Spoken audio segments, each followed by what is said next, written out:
وهم أبصارهم وجلودهم بما كانوا يعملون وقالوا لجلودهم لم شهدتم علينا قالوا أنطقنا الله الذي أنطق كل شيء وهو خلقكم أول مرة وإليه ترجعون وما كنتم تستترون أن يشهد عليكم سمعكم ولا أبصاركم ولا جلودكم ولكن ظننتم أن الله لا يعلم كثيرا مما تعملون وذلكم ظنكم الذي ظننتم بربكم أرداكم فأصبحتم من الخاسرين وإن يصبروا فالنار مثوى لهم وإن يستعتبوا فما هم من المعتبين وقيضنا لهم قرناء فزينوا لهم ما بين أيديهم وما خلفهم وحق عليهم القول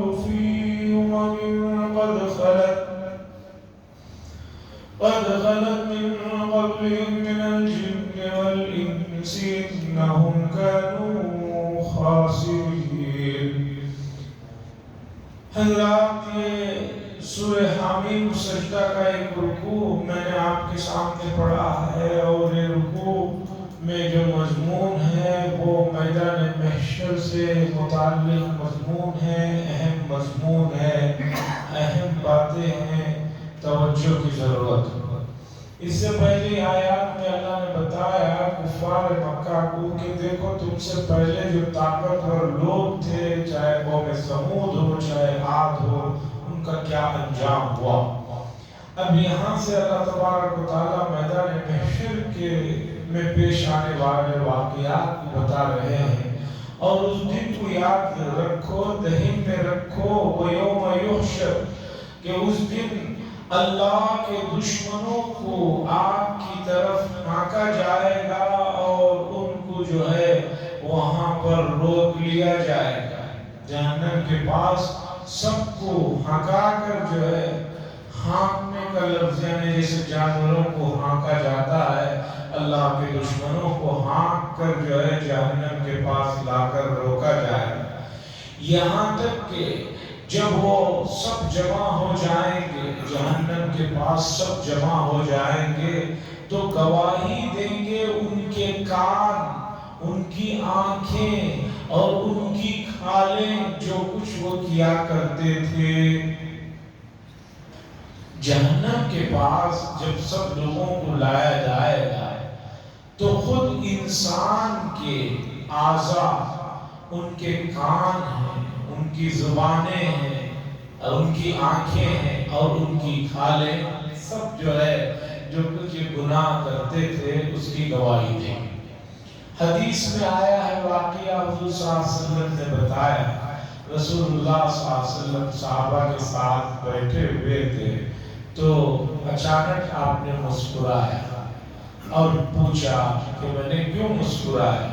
صحابہ نے کہا اللہ اور اس کے رسول بہتر جانتے ہیں کہ آپ کس چیز کی وجہ سے مسکرائے.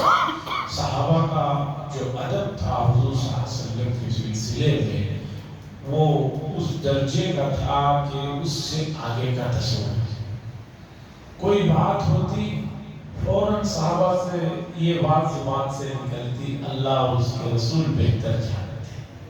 اپنی طرف سے رائے مشورے آئیڈیے جیسے لوگوں کی عادت ہوتی ہے یہ نہیں تھا، اللہ اور اس کے رسول بہتر جانتے. اکثر رسول اللہ صلی اللہ علیہ وسلم صحابہ کی طرف دیکھ کر توسل بھی فرماتے تھے. کیوں؟ اس لیے کہ صحابہ اتنا ادب اور احترام اور اتنی ہیبت رہتی تھی کہ رسول اللہ صلی اللہ علیہ وسلم کو دیکھتے ہوئے بعض مرتبہ وہ ادب مانے ہوتا تھا تو حضور اس طرح کی بے تکلف بات کرتے تاکہ جو ہے صحابہ کے دلوں میں ذرا جو ادب یا ہیبت ہے وہ کم ہو اور دیکھ سکے. حضور نے فرمایا، میدان محشر کا قصہ سنایا جو اس آیت سے جڑا ہوا ہے. حضور صلی اللہ علیہ وسلم نے فرمایا قیامت کے دن ایک آدمی کو جہنم کے پاس لا کر جہنم میں ڈالنے جایا جائے گا. وہ کہے گا کہ مجھے کیوں جہنم میں ڈالا جا رہا ہے؟ اور اے اللہ آپ تو بہت انصاف پرور ہیں، اپنے سلسلے میں کسی بھی غیر کی گواہی کو نہیں مانتے. مجھے جہنم میں جو ڈالا جا رہا ہے فرشتوں نے میرے بارے میں جو رپورٹیں دی ہے میں نہیں مانتا. اللہ انصاف فرمائیے. میں دوسروں کی گواہی اپنے آپ میں نہیں مانتا. اللہ کہے کہ اچھا ٹھیک ہے کوئی بات نہیں. پھر اس کے زبان پر قوت گویائی کو بند کر دیا جائے گا, تالا لگا دیا جائے گا. تو اس کے بعد اس کے اعضاء بولنے لگیں گے, کان بولنے لگیں گے, آنکھیں بولنے لگیں گی. حضور صلی اللہ علیہ وسلم نے فرمایا قیامت کے دن سب سے پہلے ران گواہی دے گی. انسان کی جو ران ہے وہ گواہی دے گی کہ کیا کیا کیا تھا. پھر اللہ فرمائیں گے اب بتاؤ. وہ خاموش ہو جائے گا. تو حضور صلی اللہ علیہ وسلم نے فرمایا کہ کچھ بندے ایسے ہیں کہ وہاں بھی اللہ کے یہاں بھی جو ہے نکلنے کے لیے اس طرح کے جو ہے ہتھیار استعمال کر رہے ہوتے ہیں. اللہ فرماتے ہیں کہ ان کے کان, ان کے جو ہے آنکھ, ان کی کھالیں گواہیاں دے گی. اللہ ان سب کو قوت گویائی عطا فرمائے گی. اور یہ کوئی تعجب کی بات نہیں ہے, اس لیے کہ جو لوگ بولتے ہیں ان کی زبان اور جو لوگ نہیں بولتے ہیں دونوں کی زبان سیم ہی ہوتی ہے. قوت گویائی اللہ دیتے ہیں, تو اسی طرح یہ کہ ہم جو گویائی دی ہے وہ دوسری جگہ بھی دے دیں گے. جیسے ہر جاندار کو اللہ نے گویائی دی ہے, پتھروں کو گویائی دی ہے, تو اس طرح سب کو گویائی دیں گے, وہ سب گواہی دیں گے. اب کفار غصے میں آئیں گے, وہ کہیں گے وَقَالُوا لِجُلُودِهِمْ, کفار کہیں گے اپنی کھالوں سے لِمَ شَهِدْتُمْ عَلَيْنَا, تم کیوں گواہی دے رہے ہو ہمارے اوپر, تمہارا ناس ہو, کیوں تم نے ہمارے خلاف گواہی دی. تو وہ لوگ جو اعضاء ہوں گے, قالوا, وہ لوگ جو اعضاء ہوں گے وہ کہیں گے انطقنا اللہ الذی, اللہ نے ہمیں بولنے کی گویائی کی قوت عطا فرمائی. وہ ذات جس نے ہر ایک کو بولنے کی قوت عطا فرمائی ہے. وہ خلقکم, اور اسی نے تم کو پیدا کیا پہلی مرتبہ. وَإِلَيْهِ تُرْجَعُونَ, اور تم اسی کی طرف لوٹ کر آئے ہو. یہ میدان حشر میں پیش آنے والے واقعات ہیں. اس لیے حدیث میں جہاں اور تذکرے ہیں وہاں یہ بھی تذکرہ ہے کہ آدمی سے اگر گناہ ہو جائے اور وہ توبہ سچی پکی کر لیتا ہے تو اللہ تبارک و تعالی فرشتوں کے دفتر سے بھی اس گناہ کو مٹا دیتے ہیں, فرشتوں کے ذہنوں سے بھی اسے ختم کر دیتے ہیں, اور جس جگہ اس نے گناہ کیا تھا وہ حصے کو بھی بھلا دیتے ہیں تاکہ وہ قیامت کے دن گواہی نہ دے. کیا پیارا جملہ ہے حدیث کا, دیکھیے التائب من الذنب کمن لا ذنب لہ, توبہ کرنے والا ایسے ہے جیسے اس نے گناہ ہی نہیں کیا, مکمل مٹا دیا جاتا ہے. ایسا نہیں ہے گوگل والوں کی طرح کے چھپا کر رکھے, آپ اپنے فون سے تو ڈاٹا مٹا دیے لیکن ان کے پاس چھپا کر رکھے. اللہ فرماتے ہیں ہماری ذات کے علاوہ سب چیزوں سے ہم اس چیز کو مٹا دیتے ہیں. اس لیے بحیثیت انسان ہونے کے کسی سے گناہ نہ ہو یہ ناممکن ہے. بحیثیت انسان اس سے غلطی بھول چوک گناہ نہ ہو ایسا نہیں ہو سکتا. لیکن کام کیا ہے, اپنے والد محترم آدم علیہ السلام کے طریقے کو اپناتے ہوئے دل کی گہرائیوں سے شرمندگی کا اظہار کرے اور آئندہ نہ کرنے کا عہد کر لے تو اللہ تبارک و تعالیٰ اس گناہ کو معاف فرما دیتے ہیں اور بہت ثواب اس پر عطا فرما دیتے ہیں. اب سنیے وہ کیا کہیں گے, اعضاء انسان کیا تھا. وَمَا كُنْتُمْ تَسْتَتِرُونَ أَن يَشْهَدَ عَلَيْكُمْ سَمْعُكُمْ وَلَا أَبْصَارُكُمْ, اور تم لوگ نہیں چھپاتے تھے, نہیں چھپتے تھے گناہ کرتے ہوئے کہ اس پر تمہارے کان اور تمہارے زبانیں اور تمہاری کھالیں گواہی دیں گے.